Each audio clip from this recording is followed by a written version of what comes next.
മലപ്പുറം ജില്ലയിലെ ഒരു സാധാരണ ഓർത്തഡോക്സ് മുസ്ലിം കുടുംബത്തിലെ ഓമനയായിരുന്നു റസിയ. 3 ഇക്കാക്കമാർക്ക് ഏക സഹോദരിയായി പിറന്ന അവൾക്ക് ഉപ്പയും ഉമ്മയും ഇക്കാക്കമാരുമായിരുന്നു ലോകം. അവരുടെ സ്നേഹത്തണലിൽ ഒരു ചിറകുള്ള പൂമ്പാറ്റയെപ്പോലെ അവൾ പാറിപ്പറന്നു നടന്നു. ഡിഗ്രിക്ക് 1-ാം വർഷം പഠിക്കുമ്പോഴാണ് റസിയയുടെ ജീവിതത്തിലേക്ക് റഫീഖ് കടന്നുവരുന്നത്. അടുത്ത തെരുവിൽ താമസിക്കുന്ന റഫീഖിന് റസിയയെ കണ്ടപ്പോൾ തന്നെ ഇഷ്ടമായി. അവളുടെ സൗന്ദര്യവും നിഷ്കളങ്കതയും അവന്റെ മനസ്സിനെ വല്ലാതെ ആകർഷിച്ചു. എന്നാൽ റസിയക്ക് റഫീഖിനോട് അങ്ങനെയൊരു പ്രണയമില്ലായിരുന്നു. അവൾക്ക് അവനൊരു പരിചയക്കാരൻ മാത്രമായിരുന്നു. റഫീഖ് തന്റെ ഇഷ്ടം ഉമ്മയോട് തുറന്നു പറഞ്ഞു. ഉപ്പയില്ലാത്ത റഫീഖിന് ഉമ്മയും ഒരു ഇത്താത്തയും ഒരു ഇക്കാക്കയും ഇക്കാക്കയുടെ ഭാര്യയും കുട്ടികളും അടങ്ങുന്നതായിരുന്നു കുടുംബം. കുറച്ചു കാലം ദുബായിൽ ജോലി ചെയ്തിരുന്ന റഫീഖിന് പിന്നീട് നാട്ടിൽ തന്നെ ഒരു കട തുടങ്ങാനായിരുന്നു താല്പര്യം. അങ്ങനെ അവനൊരു ചെറിയ പലചരക്ക് കട തുടങ്ങി. റസിയെക്കുറിച്ച് റഫീഖിന്റെ ഉമ്മ അന്വേഷിച്ചു.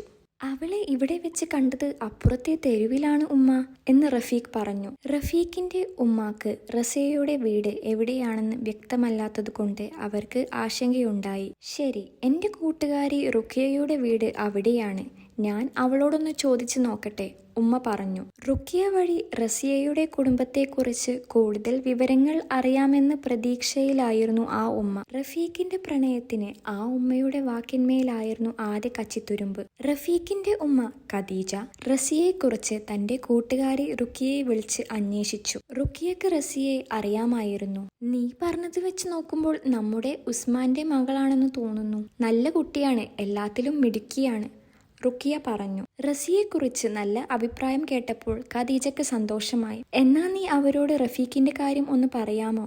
ഖദീജ ആകാംക്ഷയോടെ ചോദിച്ചു. ശരി, ഞാൻ അവരോടൊന്ന് സംസാരിക്കാം. അവർക്ക് ഓക്കെ ആണെങ്കിൽ ഞാൻ വിളിച്ച് പറയാട്ടോ, റുഖിയ സമ്മതിച്ചു. സംഭാഷണം റസിയയുടെ കാര്യത്തിൽ നിന്ന് സീനത്തിലേക്കും അവളുടെ ദാമ്പത്യ പ്രശ്നങ്ങളിലേക്കും വഴിമാറി. അതുപോട്ടെ ഖദീജ, നിന്റെ മോൾ സീനത്ത് കെട്ടിയോന്റെ വീട്ടിലേക്ക് പോയോ? റുഖിയ ചോദിച്ചു. ഇല്ല റുഖിയ, പുയ്യാപ്ല ഇവളെ കൊണ്ടുപോവില്ല എന്നാ പറയുന്നത്. ഖദീജയുടെ ശബ്ദത്തിൽ നിരാശയുണ്ടായിരുന്നു. അവന്റെ ഉമ്മയെയും പെങ്ങളെയും ദ്രോഹിച്ചാൽ അവർ പിന്നെ അവളെ കൊണ്ടുപോകുമോ? റുഖിയ ചോദിച്ചു. റുഖിയയുടെ ചോദ്യം ഖദീജയെ കൂടുതൽ പ്രകോപിപ്പിച്ചു. അതുകേട്ട് ഖദീജ പറഞ്ഞു, എന്റെ മോളെ അവൻ വന്ന് കാല് പിടിച്ച് കൊണ്ടുപോയാലേ ഞാൻ ഇനി വിടൂ. മകളുടെ ഭാഗത്ത് തെറ്റുണ്ടായിരുന്നിട്ടും സ്വന്തം മകളുടെ അഭിമാനം സംരക്ഷിക്കാൻ ഖദീജ ഉറച്ചു നിന്നു. റസിയയുടെയും റഫീഖിന്റെയും കാര്യത്തിൽ ഒരു നല്ല മറുപടിക്ക് വേണ്ടി കാത്തിരിക്കുകയാണ് ഖദീജ. എന്നാ ശരി ഖദീജ, ഞാൻ ഉസ്മാന്റെ അടുത്തുപോയി സംസാരിച്ചു നോക്കട്ടെ, എന്നിട്ട് വിവരം പറയാം, റുഖിയ ഖദീജയോട് പറഞ്ഞു. ശരി, ഖദീജ സമ്മതിച്ചു. അവർ ഫോൺ സംഭാഷണം അവസാനിപ്പിച്ചു. പിറ്റേ ദിവസം റുഖിയ ഉസ്മാന്റെ വീട്ടിലെത്തി. റസിയയുടെ മാതാപിതാക്കളോട് റുഖിയ കാര്യങ്ങൾ അവതരിപ്പിച്ചു. നമ്മുടെ റസിയയെ എന്റെ ഫ്രണ്ടിന്റെ മോൻ റോഡിൽ വെച്ച് കണ്ട് ഇഷ്ടപ്പെട്ടെന്ന് പറഞ്ഞ് എന്നെ വിളിച്ചിരുന്നു, റുഖിയ പറഞ്ഞു. നിങ്ങൾ റസിയക്കിപ്പോൾ നിക്കാഹ് നോക്കുന്നുണ്ടോ? അവർ ചോദിച്ചു. നോക്കണം റുഖിയ, ഉസ്മാൻ മറുപടി നൽകി. എന്നാൽ അവരോട് ഞാൻ വരാൻ പറയട്ടെ? നല്ലതാണെങ്കിൽ മാത്രം നിങ്ങൾ തമ്മിൽ സംസാരിച്ചോളൂ, റുഖിയ ഒരു നിർദ്ദേശം വെച്ചു. ശരി, അടുത്ത ആഴ്ച വരാൻ പറഞ്ഞോളൂ റുഖിയ, ഉസ്മാൻ സമ്മതിച്ചു. ഇതറിഞ്ഞതും റുഖിയ ഉടൻ തന്നെ ഖദീജയെ വിളിച്ച് വിവരം അറിയിച്ചു. ഖദീജ ആ സന്തോഷ വാർത്ത റഫീഖിനോട് പറഞ്ഞു. കേട്ടതും റഫീഖിന് ഒരുപാട് സന്തോഷമായി. അവന്റെ പ്രണയത്തിന് ഒരു വഴി തുറന്നു കിട്ടിയതിന്റെ ആശ്വാസത്തിലായിരുന്നു അവൻ. അടുത്ത ആഴ്ച റസിയയെ കാണാൻ കഴിയുമെന്ന പ്രതീക്ഷയിൽ റഫീഖ് കാത്തിരുന്നു. ഞായറാഴ്ച റഫീഖും കുടുംബവും റസിയയെ പെണ്ണു കാണാൻ വരുന്നുണ്ടെന്ന് വാപ്പ റസിയയോട് പറഞ്ഞു. മോളെ, ഞായറാഴ്ച മോളെ കാണാൻ ഒരു കൂട്ടുകാർ വരുന്നുണ്ട്, പെണ്ണ് കാണാൻ. നല്ലതാണെങ്കിൽ ഉപ്പ നിക്കാഹ് നടത്തുട്ടോ. വാപ്പയുടെ വാക്കുകൾ റസിയയെ അമ്പരിപ്പിച്ചു. ഉപ്പ, എനിക്കിപ്പോൾ കല്യാണം വേണ്ട, ഇക്കാക്കമാരുടെ നടക്കട്ടെ ആദ്യം, അവൾ എതിർത്തു. വാപ്പ സ്നേഹത്തോടെ അവളെ തിരുത്തി. നീ നിൽക്കുമ്പോൾ എങ്ങനെയാ മോളെ അവരുടെ നടത്തുക? അവർക്ക് കല്യാണം നടക്കണമെങ്കിൽ ആദ്യം മോളുടെ കല്യാണമാണ് നടക്കേണ്ടത്. വാപ്പയുടെ വാക്കുകൾ കേട്ടപ്പോൾ റസിയ പിന്നെ തർക്കിക്കാൻ നിന്നില്ല, തലകുലുക്കി സമ്മതിച്ചു. ഞായറാഴ്ച റഫീഖും അവന്റെ ഉമ്മയും മറ്റേ കുടുംബാംഗങ്ങളും റസിയയുടെ വീട്ടിലെത്തി. റസിയെ അവർക്കെല്ലാം ഒരുപാട് ഇഷ്ടമായി. റഫീഖിന്റെ ഉമ്മാക്ക് റസിയയെ കണ്ടപ്പോൾ തന്നെ മരുമകളായി കാണാൻ കഴിഞ്ഞു. അവർ ആ ഇഷ്ടം അപ്പോൾ തന്നെ തുറന്നു പറയുകയും ചെയ്തു. നിങ്ങൾക്ക് സമ്മതമാണെങ്കിൽ അടുത്ത ആഴ്ച വീട്ടിലേക്ക് വരൂ. സമ്മതമാണെങ്കിൽ പെട്ടെന്ന് തന്നെ നിക്കാഹ് നടത്താം. റഫീഖിൻ്റെ കുടുംബം അവരുടെ താല്പര്യം അറിയിച്ചു. അടുത്ത ആഴ്ച റസിയയുടെ വീട്ടുകാർ റഫീഖിൻ്റെ വീട് കാണാൻ പോയി.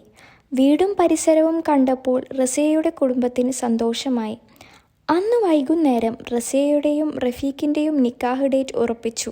വെറും 10 ദിവസം മാത്രമാണ് നിക്കാഹിന് സമയമുണ്ടായിരുന്നത്.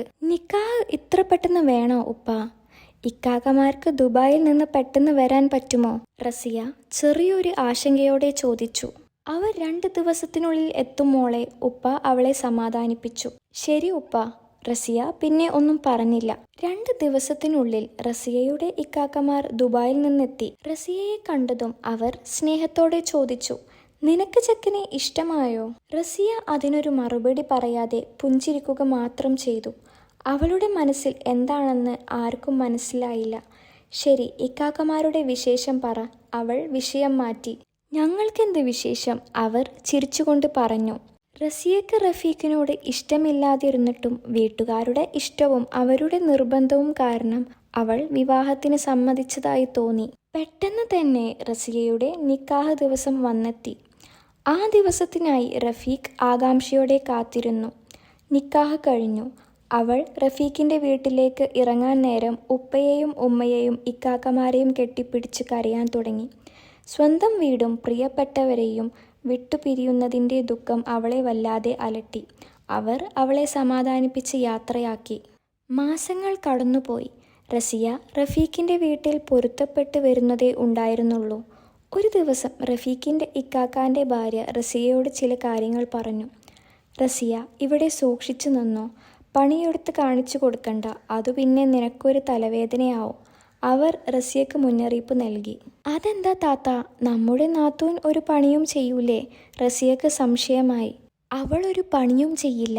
ഭർത്താവിൻ്റെ വീട്ടിൽ നിന്ന് ഓടിച്ചു വിട്ടതാണ്. നീ സൂക്ഷിച്ചു നിന്നോ. ഞാൻ ഇവരുടെ ദ്രോഹം സഹിക്കാൻ വയ്യാതെയാണ് വീട് മാറിയത്. അടുത്തു തന്നെയാണ് ഉള്ളത്. പക്ഷേ ഞാൻ ഇങ്ങോട്ടേക്ക് വരാറില്ല. എനിക്ക് ഇവരെ ഇഷ്ടമല്ല. റഫീഖിൻ്റെ ഇക്കാക്കാൻ്റെ ഭാര്യ തുടർന്നു. നീ ഒഴിവുള്ളപ്പോൾ അങ്ങോട്ടേക്ക് പോരേട്ടോ. അവർ റസിയയെ സ്വന്തം വീട്ടിലേക്ക് ക്ഷണിച്ചു. ശരി ഇത്താത്ത, റസിയ സമ്മതിച്ചു. റഫീഖിൻ്റെ ഇക്കാക്കാൻ്റെ ഭാര്യയുടെ വാക്കുകൾ റസിയയിൽ ചെറിയൊരു ആശങ്ക ഉണ്ടാക്കി. റസിയക്ക് അവളുടെ ഉപ്പയും ഉമ്മയും എങ്ങനെയാണോ അതുപോലെയാണ് റഫീഖിന് അവൻ്റെ ഉമ്മ. ഉമ്മ എന്തു പറയുന്നോ അത് മാത്രമേ റഫീഖ് ചെയ്യൂ. ഒരു ദിവസം റസിയ റഫീഖിനോട് പറഞ്ഞു, ഇക്ക, എനിക്ക് ഉപ്പയെയും ഉമ്മയെയും ഇക്കാക്കമാരെയും കാണാൻ പൂതിയാവുന്നു. ഞാനൊന്ന് വീട് വരെ പൊക്കോട്ടെ. റസിയയുടെ ആഗ്രഹം കേട്ട് റഫീഖ് പറഞ്ഞു, ഉമ്മയോടും ഇത്താത്തയോടും ചോദിച്ചിട്ട് പൊയ്ക്കോ. അവൾ കുറച്ചു കഴിഞ്ഞപ്പോൾ റഫീഖിൻ്റെ ഉമ്മയോട് പോയി ചോദിച്ചു. അതു കേട്ട് റഫീഖിൻ്റെ ഉമ്മ പറഞ്ഞു, അതൊന്നും നടക്കില്ല. ഇവിടുത്തെ പണിയൊന്നും എന്നെക്കൊണ്ട് ഒറ്റയ്ക്ക് ചെയ്യാൻ കഴിയില്ല. ഉമ്മ, ഞാൻ വീട്ടിലേക്ക് പോകാതെ 1 മാസമായി, റസിയ പറഞ്ഞു. അതിനെന്താ, എല്ലാ മാസവും പോകണമെന്ന് നിർബന്ധമുണ്ടോ? ഉമ്മയുടെ മറുപടി റസിയയെ നിശബ്ദയാക്കി. റസിയ ഒന്നും മിണ്ടിയില്ല. അവൾ റഫീഖിൻ്റെ അടുത്തു പോയി കാര്യങ്ങൾ പറഞ്ഞു. അതു കേട്ട് റഫീഖ് പറഞ്ഞു, അവർ അങ്ങനെയാണ് പറഞ്ഞതെങ്കിൽ എനിക്കൊന്നും പറയാനില്ല. റഫീഖിൻ്റെ ഈ സ്വഭാവം റസിയയെ വളരെ സങ്കടത്തിലാക്കി. അവൾക്ക് വീട്ടിൽ പോകാൻ കഴിഞ്ഞില്ല എന്നതിലുപരി റഫീഖ് തനിക്കു വേണ്ടി സംസാരിക്കാത്തത് അവളെ വേദനിപ്പിച്ചു. കുറച്ച് ദിവസങ്ങൾ കഴിഞ്ഞപ്പോൾ റസിയയെ കാണാൻ അവളുടെ ഉപ്പയും ഉമ്മയും റഫീഖിൻ്റെ വീട്ടിലെത്തി. അവരെ കണ്ടതും ഖദീജ അവരെ കണ്ട ഭാവം കാണിക്കാതെ അകത്തേക്ക് പോയി. ഇത് റസിയയുടെ മാതാപിതാക്കളെ വല്ലാതെ വിഷമിപ്പിച്ചു. റസിയയോട് അവളുടെ ഉമ്മ ചോദിച്ചു, നിനക്കിവിടെ സുഖമാണോ മോളെ? അവൾ ഒരു നിമിഷം ആലോചിച്ചു. എന്നിട്ട് മറുപടി പറഞ്ഞു, സുഖമാണ് ഉമ്മ. അവളുടെ മനസ്സിലെ സങ്കടങ്ങൾ പുറത്ത് കാണിക്കാതെ അവൾ ചിരിക്കാൻ ശ്രമിച്ചു. ഇക്കാക്കമാർ പോയില്ലേ ഉപ്പ? റസിയ ചോദിച്ചു. ഇന്നലെ പോയി, ഉപ്പ മറുപടി നൽകി. നിന്നെ വന്നു കാണണമെന്ന് വിചാരിച്ചതായിരുന്നു. പക്ഷേ പെട്ടെന്നാണ് അവർ നാളെ തന്നെ വരണമെന്ന് ദുബായിൽ നിന്ന് വിളിച്ചു പറഞ്ഞത്. അതുകൊണ്ട് യാത്ര പറയാൻ എവിടേക്കും പോയില്ല മോളെ. അത് സാരമില്ല ഉപ്പ, റസിയ പറഞ്ഞു. ഉപ്പയുടെ മുഖത്ത് ഒരു തരം നിരാശ തളം കെട്ടി നിന്നിരുന്നു. എനിക്ക് നിന്റെ കല്യാണക്കാര്യത്തിൽ തെറ്റുപറ്റിയോ മോളെ? ഉപ്പയുടെ ചോദ്യം റസിയയെ ഞെട്ടിച്ചു. ഇല്ല ഉപ്പ, എന്താ അങ്ങനെ തോന്നാൻ? ഒന്നുമില്ല മോളെ, അവർ പറഞ്ഞു. റസിയയുടെ മറുപടി കേട്ടപ്പോൾ ഉപ്പയുടെ മുഖത്ത് സംശയങ്ങൾ മായുന്നില്ലെന്ന് തോന്നി. അയാൾ ചായ പോലും കുടിക്കാതെ അവിടെ നിന്നു ഇറങ്ങിപ്പോയി. പോകാൻ നേരം അയാൾ റസിയയോട് പറഞ്ഞു, മോൾക്ക് എന്ത് പ്രശ്നമുണ്ടെങ്കിലും മോൾ ഒന്ന് ഫോൺ എടുത്തു ഉപ്പ എന്ന് ഒരു വിളി വിളിച്ചാൽ മതി. ഉപ്പ വന്ന് കൂട്ടിക്കൊണ്ട് പോകും മോളെ. ഞാൻ പറഞ്ഞത് മനസ്സിലായി കാണുമെന്ന് വിചാരിക്കുന്നു മോൾക്ക്. റസിയയുടെ ഉപ്പയുടെ വാക്കുകളിൽ അവളോടുള്ള സ്നേഹവും ആശങ്കയും നിറഞ്ഞു നിന്നു. റസിയയുടെയും റഫീഖിൻ്റെയും വിവാഹം കഴിഞ്ഞിട്ട് 1 വർഷമായിരുന്നു. കുട്ടികൾ ആവാത്തതിനെ ചൊല്ലി ഖദീജ അവളെ കുത്തിനോവിക്കാൻ തുടങ്ങി. ഒരു ദിവസം അവളുടെ നാത്തൂൻ, ഞാനൊക്കെ കല്യാണം കഴിഞ്ഞ് ഒരു 2 മാസം ആയപ്പോൾ തന്നെ പ്രഗ്നൻ്റായി. ഇവൾക്ക് ആവാത്തത് എന്തെങ്കിലും പ്രശ്നമുണ്ടാവും ഉമ്മ എന്ന് പറഞ്ഞു. ഈ വാക്കുകൾ കേട്ടതും റസിയ കരഞ്ഞുകൊണ്ട് അകത്തേക്ക് പോയി. റഫീഖിനോട് റസിയ ഈ കാര്യം പറഞ്ഞപ്പോൾ അവൻ്റെ മറുപടി അവളെ കൂടുതൽ സങ്കടത്തിലാക്കി. അവർ പറഞ്ഞത് ശരിയല്ലേ റസിയ? കല്യാണം കഴിഞ്ഞ് 1 വർഷമായി, എന്നിട്ടും കുട്ടികൾ ആയില്ലെങ്കിൽ എല്ലാവരും പറയും.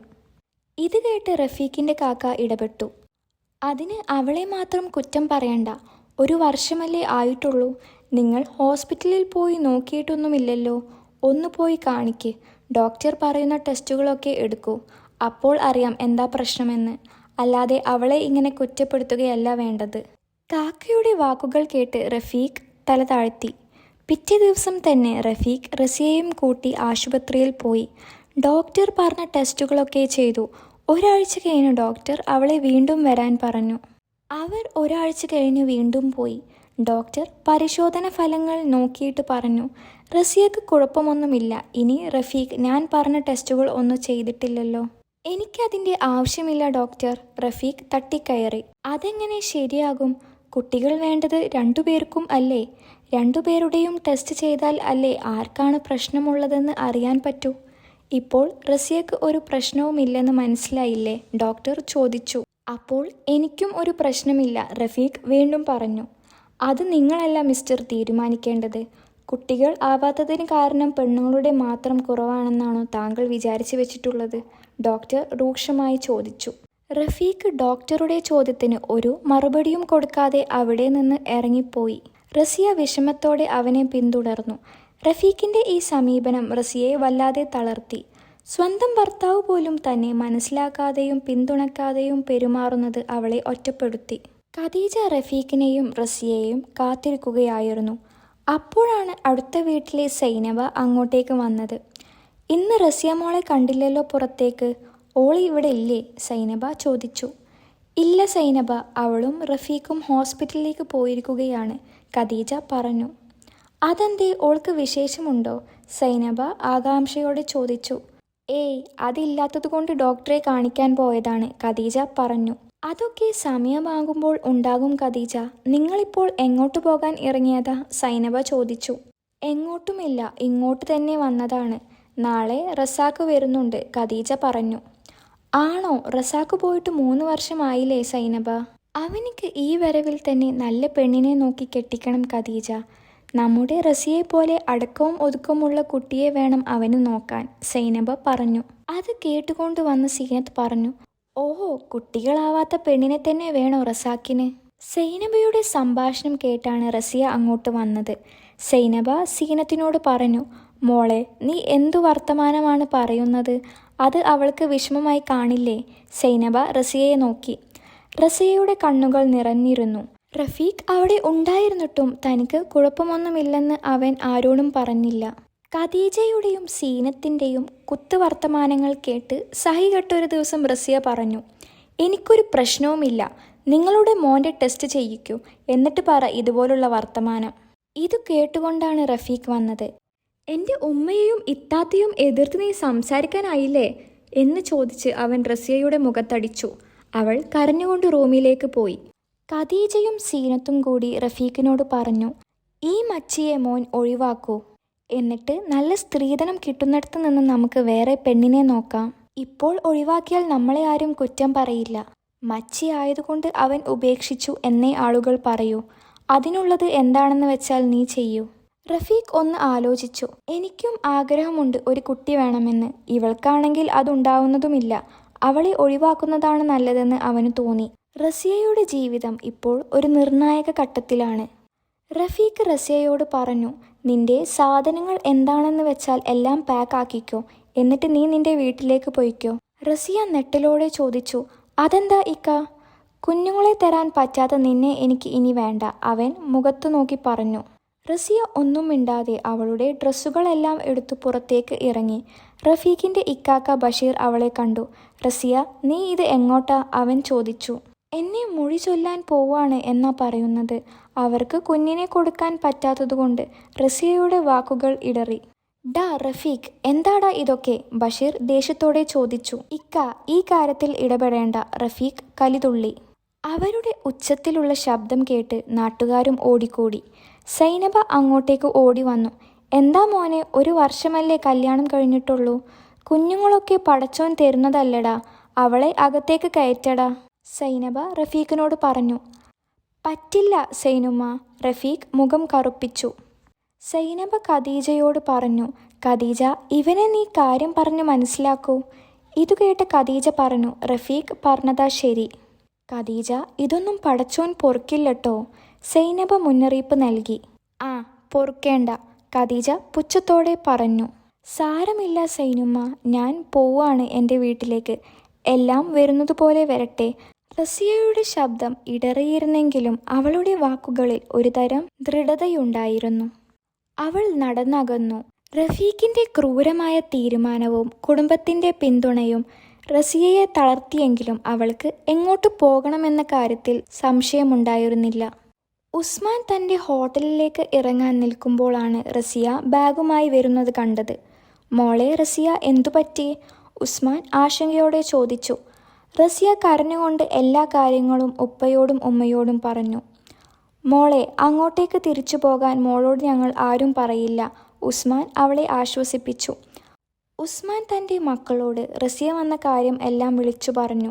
റസിയയുടെ ഇക്കാക്കമാർ പറഞ്ഞു. മോളെ, നീ വിഷമിക്കേണ്ട, നിനക്ക് ഞങ്ങളില്ലടി, നിന്നെ വേണ്ടാത്തവനെ നിനക്കും വേണ്ട. കുറച്ച് മാസങ്ങൾ കഴിഞ്ഞതും റഫീഖ് റസിയയെ മൊഴി ചൊല്ലി ലീഗൽ ഡിവോഴ്സ് ചെയ്തു. ഡിവോഴ്സ് കഴിഞ്ഞ് 1 മാസത്തിനുള്ളിൽ തന്നെ റഫീഖിൻ്റെ കല്യാണം സഫിയ എന്ന പെൺകുട്ടിയുമായി കഴിഞ്ഞു. ഉസ്മാൻ റസിയയോട് ചോദിച്ചു. മോൾക്കിനി എന്താ ചെയ്യാൻ പൂതി? എനിക്ക് പഠിക്കണം ഉപ്പ. റസിയയുടെ കണ്ണുകളിൽ പുതിയൊരു തിളക്കം. ശരി മോളെ, നീ പഠിക്കാൻ പോയിക്കോ, ഉപ്പ സമ്മതിച്ചു. പിറ്റേ ദിവസം തന്നെ റസിയ കോളേജിലേക്ക് പോയി തുടങ്ങി. കുറച്ച് മാസങ്ങൾക്കു ശേഷം സൈനബ റസിയയെ കാണാൻ അവളുടെ വീട്ടിലേക്ക് വന്നു. സൈനബയെ കണ്ടതും റസിയ ഓടിച്ചെന്ന് കെട്ടിപ്പിടിച്ചു. സൈനുമ്മ, ഇങ്ങളെന്നെ മറന്നുവെന്നാ ഞാൻ കരുതിയെ. റസിയ സന്തോഷം കൊണ്ട് വിതുമ്പി. എനിക്കെന്നെ മറക്കാൻ പറ്റോ? സൈനബ സന്തോഷത്തോടെ ചോദിച്ചു. റസാഖ് കാക്കാടെ കല്യാണം ക്ഷണിക്കാൻ വന്നതാവും അല്ലേ? റസിയ ചോദിച്ചു. അല്ല റസിയ, റസാഖിന് പെണ്ണ് കാണാൻ വേണ്ടി വന്നതാ ഇവിടെ. സൈനബയുടെ മറുപടി റസിയയെ അമ്പരപ്പിച്ചു. ഇവിടെ? ഏത് വീട്ടിലാ പെൺകുട്ടി സൈനുമ്മ? റസിയയുടെ ചോദ്യം കേട്ട് ഉസ്മാനും ഭാര്യ സാബിറയും നെട്ടി. എൻ്റെ മകൻ റസാഖിന് റസിയയെ നിങ്ങൾ നിക്കാഹ് ചെയ്തു തരുമോ? സൈനബയുടെ ചോദ്യം കേട്ട് സാബിറ നെട്ടിപ്പോയി. സൈനബ, എന്താണ് നിങ്ങൾ പറയുന്നത്? റസാഖ് 1ാം കെട്ടുകാരനാണ്, റസിയ 2ാം കെട്ടുകാരിയും. അതൊന്നും ശരിയാവില്ല, സാബിറ പറഞ്ഞു. അത് വേണ്ട സൈനുമ്മ, റസാഖ് കാക്കയ്ക്ക് നല്ല പെൺകുട്ടിയെ കിട്ടും, റസിയ പറഞ്ഞു. ഇത് കേട്ട് വന്ന റസാഖ് പറഞ്ഞു. എനിക്ക് നിക്കാഹിന് സമ്മതമാണ്. റസിയയുടെയും ഉപ്പയുടെയും ഉമ്മയുടെയും സമ്മതമാണ് വേണ്ടത്. മോനെ, അത് ശരിയാവില്ല, ഉസ്മാൻ പറഞ്ഞു. എന്ത് ശരിയാവില്ലെന്ന്? റസാഖ് റസിയയുടെ അടുത്തേക്ക് വന്നു. റസിയ, എനിക്ക് നിന്നെ നിക്കാഹ് ചെയ്യാൻ താല്പര്യമുണ്ട്. കല്യാണശേഷം നിനക്ക് പഠിക്കാൻ പോകണമെങ്കിൽ പോകാം, ജോലിക്കും പോകാം. ഇനി എൻ്റെ കൂടെ ദുബായിലേക്ക് വരണമെങ്കിൽ അതും ആവാം. റസാഖിൻ്റെ വാക്കുകൾ കേട്ട് റസിയയുടെ കണ്ണ് നിറഞ്ഞു. ഉപ്പ റസിയയെ ഒരു നിമിഷം നോക്കി. റസിയയുടെ മുഖത്തൊരു സന്തോഷം അയാൾ കണ്ടു. മോളെ, നമുക്കിത് നടത്തല്ലേ? ഉസ്മാൻ ചോദിച്ചു. അവൾ തലയാട്ടി. റസിയയുടെ ജീവിതത്തിൽ പുതിയൊരു അധ്യായം കുറിക്കപ്പെടുകയായിരുന്നു. റസാഖിൻ്റെയും റസിയയുടെയും നിക്കാഹ് പെട്ടെന്ന് തന്നെ കഴിഞ്ഞു. അവർ റസാഖിൻ്റെ വീട്ടിൽ ഒരു വലിയ റിസപ്ഷൻ ഒരുക്കി. അതിലേക്ക് റഫീഖും ഭാര്യ സഫിയയും എത്തിച്ചേർന്നു.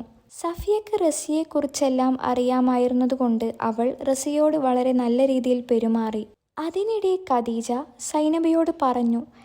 ഈ മച്ചിയെയാണോ നിന്റെ മകന് പെണ്ണായിട്ട് കിട്ടിയുള്ളൂ? ഇത് കേട്ടതും സൈനബയുടെ മുഖം ദേഷ്യം കൊണ്ട് ചുവന്നു. ഖദീജ, ഇനി എൻ്റെ മരുമകളെക്കുറിച്ച് ഒരക്ഷരം മിണ്ടിയാൽ ഉണ്ടല്ലോ, ഇനി വർത്തമാനം പറയാൻ എൻ്റെ നാവ് തൊള്ളയിൽ കാണില്ല. സൈനബയുടെ മറുപടി കേട്ട് ഖദീജ ഞെട്ടിപ്പോയി. നീ ഭക്ഷണം കഴിച്ചില്ലേ? ഇനി വീട്ടിൽ പോകാൻ നോക്ക്. ഖദീജ ദേഷ്യത്തോടെ അവിടുന്ന് പോയി. പിറ്റേ ദിവസം സീനത്ത് അടുക്കളയിൽ നിൽക്കുന്ന സഫിയയോട് ചായയെക്കുറിച്ച് ചോദിച്ചു. ചായ റെഡിയായില്ലേ? റെഡിയാകുന്നേ ഉള്ളൂ, സഫിയ മറുപടി പറഞ്ഞു. എനിക്ക് രാവിലെ തന്നെ ചായ കുടിച്ചില്ലെങ്കിൽ തലവേദന വരുമെന്ന് നിനക്കറിയില്ലേ? സീനത്ത് ദേഷ്യപ്പെട്ടു. ആണോ? എങ്കിൽ നിങ്ങൾക്ക് വന്ന് ഇട്ട് കുടിച്ചാൽ പോരെ? സഫിയ തിരിച്ചടിച്ചു. എന്നെ നോക്കി നിൽക്കേണ്ട കാര്യമെന്താ? ഇത് കേട്ട് സീനത്തിന് ദേഷ്യം വന്നു. നീ എന്നെ ഭരിക്കുന്നോ? റഫീഖിനോട് പറയും, ഞാൻ പോയി പറഞ്ഞു കൊടുക്കും. സഫിയ വെറുതെ വിട്ടില്ല. പിന്നെ റസിയെ ഭരിച്ച പോലെ എന്നെ ഭരിക്കാൻ വന്നാലുണ്ടല്ലോ, തള്ളയും മോളെയും ഞാൻ വെറുതെ വിടില്ല, മനസ്സിലായോ? സഫിയയുടെ വാക്കുകൾ സീനത്തിനെ ഞെട്ടിച്ചു. റഫീഖിന്റെ വീട്ടിൽ വന്നപ്പോഴാണ് നീ എത്രമാത്രം അവിടെ കിടന്ന് അനുഭവിച്ചു എന്ന് എനിക്ക് മനസ്സിലായത്. എൻ്റെ അടുത്ത് നടക്കില്ല തള്ളയുടെയും മകളുടെയും അഹങ്കാരമൊന്നും, സഫിയ റസിയയോട് പറഞ്ഞു. ഇത് കേട്ട് റസിയ പുഞ്ചിരിക്കുക മാത്രം ചെയ്തു. ഇത് കണ്ട് സീനത്ത് ഖദീജയോട് പറഞ്ഞു. ഖദീജ, സഫിയ നിനക്കവിടെ അലക്കാനൊന്നുമില്ലേ? ഞാൻ അലക്കിക്കഴിഞ്ഞല്ലോ, സഫിയ മറുപടി പറഞ്ഞു. അപ്പോൾ പിന്നെ എൻ്റെയും സീനത്തിൻ്റെയും ഡ്രസ്സ് ആരലക്കും? ഖദീജ ചോദിച്ചു. എൻ്റെയും എൻ്റെ ഭർത്താവിൻ്റെയും ഞാൻ അലക്കിയിട്ടു, നിങ്ങളുടെയും മകളുടെയും നിങ്ങൾ അലക്കിക്കോ, സഫിയ തണുപ്പൻ മട്ടിൽ പറഞ്ഞു. ഇത് കേട്ട് ഖദീജക്കും സീനത്തിനും ദേഷ്യം വന്നു. ഇവളെ ഒരു പാഠം പഠിപ്പിക്കണമെന്ന് അവർ തീരുമാനിച്ചു. റസിയയുടെ കല്യാണം കഴിഞ്ഞ് 2 മാസം കഴിഞ്ഞപ്പോൾ സൈനബ ലഡ്ഡുവുമായി ഖദീജയെ കാണാൻ വന്നു. എന്താ സൈനബ, റസാക്കിന് പ്രൊമോഷൻ വല്ലതും കിട്ടിയോ? ഖദീജ ചോദിച്ചു. അതേ ഖദീജ, പ്രൊമോഷൻ തന്നെയാണ്, സൈനബ ചിരിച്ചുകൊണ്ട് പറഞ്ഞു. ഇത് കേട്ട് ഖദീജ ചിരിച്ചുകൊണ്ട് പറഞ്ഞു. അതെ, നിനക്ക് ഉമ്മുമ്മ ആവാനുള്ള പ്രൊമോഷൻ എന്തായാലും വകയില്ലല്ലോ. ഇത് കേട്ട് സീനത്തും ചിരിച്ചു. സഫിയ അങ്ങോട്ടേക്ക് വന്ന് സൈനബയോട് ചോദിച്ചു. സൈനുമ്മ വരീം, എന്താ വിശേഷം? റസിയക്ക് വിശേഷമുണ്ട് മോളെ, അതിൻ്റെ മധുരമാണ് ഇത്, സൈനബ പറഞ്ഞു. ഇത് കേട്ട് ഖദീജയും സീനത്തും നെട്ടി. സഫിയയുടെ മുഖം സന്തോഷം കൊണ്ട് തിളങ്ങി. ആണോ സൈനുമ്മ? ഞാൻ കുറച്ചു കഴിഞ്ഞ് അങ്ങോട്ടേക്ക് വരാം റസിയെ കാണാൻ, സഫിയ പറഞ്ഞു. റസിയക്ക് വിശേഷമുണ്ടെന്നറിഞ്ഞപ്പോൾ ഖദീജ സഫിയയോട് പരിഹാസത്തോടെ പറഞ്ഞു. കണ്ടില്ലേ, അവൾക്ക് വരെ പള്ളയിലായി. നീ എന്താടി മച്ചിയാണോ? ഇങ്ങനൊക്കെ പറഞ്ഞിട്ടല്ലേ ഇങ്ങളാ പാവം റസിയയെ ഇവിടുന്ന് പറഞ്ഞയച്ചത്? ഇതെല്ലാം റഫീഖ് അകത്തെ മുറിയിൽ ഇരുന്നു കേൾക്കുന്നുണ്ടായിരുന്നു. അവൻ സ്വയം ചിന്തിച്ചു. അപ്പോൾ എനിക്കാണോ പ്രശ്നം? സഫിയ റൂമിലേക്ക് പോയപ്പോൾ റഫീഖ് പുറത്തു വന്നു. അവനെ കണ്ടതും ഖദീജയും സീനത്തും പറഞ്ഞു. ഇവളും മച്ചിയാണടാ, ഇവളെയും ഒഴിവാക്ക്, അതാവും നല്ലത്. ഇതു കേട്ട് വന്ന സഫിയ പറഞ്ഞു. നിങ്ങളുടെ മോനെ ഞാനാണ് ഒഴിവാക്കേണ്ടത്, നിങ്ങളുടെ മോനാണ് പ്രശ്നം, അല്ലാതെ എനിക്കോ റസിയക്കോ അല്ല. അവൾ ബാഗ് പാക്ക് ചെയ്ത് ഇറങ്ങാൻ തുടങ്ങി. സഫിയ പോകുന്നത് കണ്ടപ്പോൾ ഖദീജക്കും സീനത്തിനും സന്തോഷമായി. റഫീഖ് അവളെ തടഞ്ഞു. സഫിയ, നീ നിൽക്ക്, എനിക്ക് കുട്ടികൾ ഉണ്ടാവില്ലെന്ന് കരുതിയാണോ നീ പോകുന്നത്? അതുകൊണ്ടൊന്നും അല്ല ഇക്ക, നിങ്ങളുടെ ഇത്താത്ത എന്നിവിടുന്ന് പോകുന്നുവോ അന്നേ ഞാൻ വരൂ. നിങ്ങൾ ആ പാവം റസിയെ ഇതേ ജനങ്ങളുടെ മുന്നിൽ വെച്ചാണ് മച്ചി എന്ന് പറഞ്ഞു വിട്ടത്. അതേ നാട്ടുകാരുടെ മുന്നിൽ തന്നെയാണ് അവൾ ഇപ്പോൾ റസാക്കിന്റെ കുഞ്ഞിനെ ഗർഭം ധരിച്ചിരിക്കുന്നത്. ഇനിയെങ്കിലും നിങ്ങൾ സ്വന്തമായി ചിന്തിച്ച് തീരുമാനമെടുക്കൂ. ഉമ്മയും ഇത്താത്തയും പറയുന്നത് കേട്ടിട്ട് നിങ്ങൾ നിങ്ങളുടെ ജീവിതം നശിപ്പിക്കുകയാണ് ചെയ്തിരുന്നത്. അത് നിങ്ങൾക്കെന്ന് മനസ്സിലാകുന്നുവോ അന്ന് എന്നെ വിളിക്കാൻ വന്നാൽ മതി. ഞാൻ വരുമ്പോൾ നിങ്ങളുടെ ഇത്താത്ത ഇവിടെ ഉണ്ടാകാൻ പാടില്ല. പിന്നെ നിങ്ങൾക്ക് കുഞ്ഞുങ്ങൾ ഉണ്ടാവില്ലെന്ന് എനിക്കറിയാം, റസിയ പറഞ്ഞിട്ട്. അത് ഹോസ്പിറ്റലിൽ കാണിച്ചാൽ മാറാവുന്ന ഒന്നാണ്. കുഞ്ഞുങ്ങൾ ഉണ്ടാവില്ലെന്ന് കേൾക്കുമ്പോൾ നിങ്ങളെ ആണുങ്ങളെപ്പോലെ ഞങ്ങൾ പെണ്ണുങ്ങൾ ഉപേക്ഷിക്കാനോ വിട്ടുപോകാനോ തയ്യാറാവില്ല. ഇപ്പോൾ ഞാൻ പോകുന്നത് നിങ്ങളുടെ ഉമ്മയുടെയും ഇത്താത്തയുടെയും ടോർച്ചർ സഹിക്കാൻ വയ്യാതെയാണ്. ഞാൻ പറഞ്ഞത് നിങ്ങൾക്ക് ശരിയാണെന്ന് തോന്നുകയാണെങ്കിൽ നിങ്ങൾ ഞാൻ പറഞ്ഞതുപോലെ എല്ലാം ശരിയാക്കിയിട്ട് വിളിക്കാൻ വാ, ഞാൻ കൂടെ വരാം. സഫിയയുടെ വാക്കുകൾ റഫീഖിന്റെ മനസ്സിൽ വലിയ മാറ്റങ്ങൾ ഉണ്ടാക്കി.